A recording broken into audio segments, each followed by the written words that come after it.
जय भोलेनाथ। प्रेम से बोलिए बाबा बर्फानी की जय। बंधुओं, आज हम अमरनाथ की कथा का श्रवण करेंगे, जानेंगे अमरनाथ की कथा का रहस्य। कैसे अमरनाथ का नाम पड़ा, कैसे वहाँ पे दो कबूतरों का क्या रहस्य है, ये सब हम लोग इस कथा से जानेंगे। एक बार की बात है, माता पार्वती ने महादेव जी से पूछा, हे प्रभु, ऐसा क्यों है कि आप अजर अमर हैं, लेकिन मुझे हर जन्म में के बाद नए स्वरूप को लेकर जीवन चक्र में आना पड़ता है, फिर बरसों तप करके आपको प्राप्त करना पड़ता है।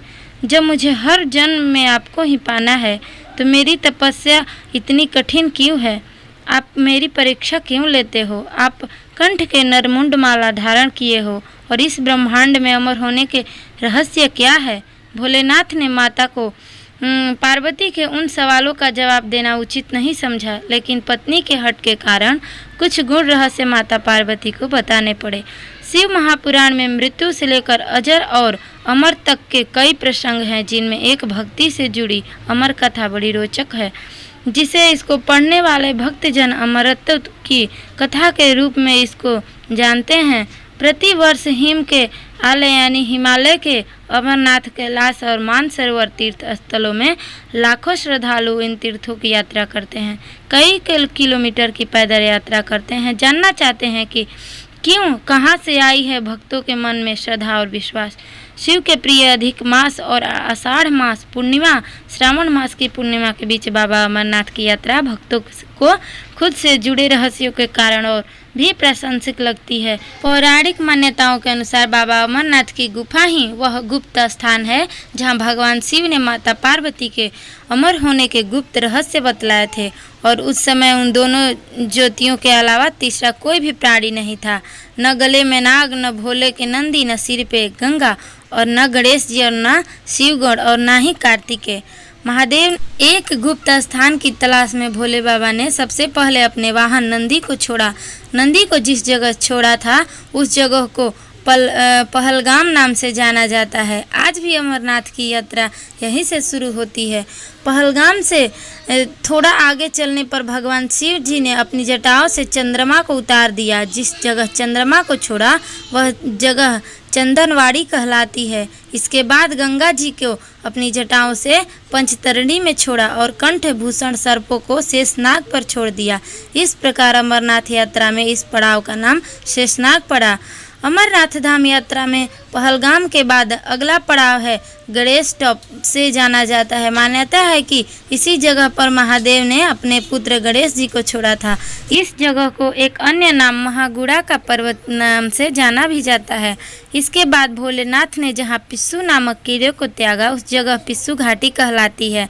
इस तरह से महादेव ने अपने जीवनदायिनी पांचों तत्वों को स्वयं से अलग किया और माता पार्वती संग एक गुप्त गुफा में प्रवेश किया।